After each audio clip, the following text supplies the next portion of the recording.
யாருடைய அன்புக்காகவும் ஏங்காதே. என்னிடம் உன் கவலைகளை கூறி அவற்றை தொலைத்து விடுவதற்கு உனக்கு எந்த தடைகளும் இல்லை. யாருக்காகவும் உன் மனமகிழ்ச்சியை இழக்காதே. உன் வாழ்வை உனக்காக வாழப் பழகு. உனக்கு வரும் பிரச்சனைகளை என்னிடம் விட்டுவிடு, அதை நான் பார்த்துக் கொள்கிறேன்.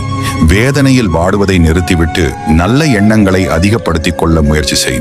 இவ்வுலகில் எந்த நிலையிலும் என்னை கைவிடாதது என் ஈசனின் கரம் என்று என்னிடம் நீ கூறிக்கொண்டிருப்பது எனக்கு மனமகிழ்வை தருகிறது.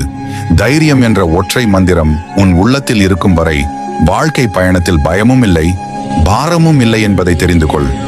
உன் இறைவன் நான் உனக்கு எது செய்தாலும் நல்லதையே செய்வேன் என்றும், எந்த சோதனையிலும் ஒரு வெற்றியை வைத்திருப்பேன் என்பதையும் நம்பு. அதுதான் உன் வாழ்க்கைக்கு தேவையான நிம்மதியை உன்னிடம் கொண்டு வந்து சேர்க்கும். நல்லவர்களின் மனதில் உண்டாகும் நல்ல எண்ணங்கள் ஒருபோதும் வீணாவதில்லை. பண்பு இல்லாதவர்களின் நெஞ்சில் அன்பு என்ற சிவம் இல்லை என்பதை தெரிந்து கொள். நீ எப்போதும் உண்மையை சொல், அதை உறுதியாக சொல், அதை எப்போதும் தைரியமாக சொல். உனக்குள் நான் இருக்க நீ எதற்கும் தயங்காதே. கவலைகளுக்கு மட்டும் நீ ஒருபோதும் நேரத்தை ஒதுக்கி விடாதே. நீ நல்ல சிந்தனைகளை சிந்திக்க மட்டும் அதிக நேரத்தை ஒதுக்கிக்கொள். அதுதான் உன் வாழ்க்கைக்கு மிகவும் நல்லது. இன்று நல்ல நாள் என நினைத்து நல்ல விஷயங்களை செய்ய ஆரம்பித்து விடு. எல்லாம் நன்மையாகவே மாறும். நன்றி என்ற மந்திர சொல்லை என்றும் நினைவில் வைத்து பிறரிடம் பேசு.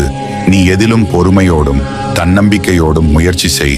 முடியாதது என்று இங்கு எதுவும் இல்லை. அனைத்தையும் முடித்து காட்டும் வலிமையை உனக்கு நான் தருவேன். உறவுகள் காயப்படுத்தும் போது கூட வலிக்கவில்லை. அவர்கள் காயப்படுத்திவிட்டு அதனை நியாயப்படுத்தும் போதுதான் வலிக்கிறது. இறைவா என்று என்னிடம் நீ கூறுவது புரிகிறது என் பிள்ளையே. உறவுகள் தந்த காயங்களை நினைத்து ஒரு நாளும் வருந்தாதே. சரியான தருணத்தில் அவர்களின் தவறை நான் கட்டாயம் அவர்களுக்கு உணர வைப்பேன். நீ எதை நினைத்தும் வருத்தப்படாதே. முயற்சி செய்பவனுக்கு தட்டிக் கொடு, இயலாதவனுக்கு விட்டுக்கொடு. உன்னிடம் கேட்பவனுக்கு உனக்கு தெரிந்ததை சொல்லிக் கொடு. வாழ்வில் விழுந்தவனை தூக்கிவிடு. அவ்வாறு செய்தால் உனக்கு தேவையான உதவிகள் சரியான தருணத்திலே உன்னை வந்தடைய நான் அருள் புரிவேன்.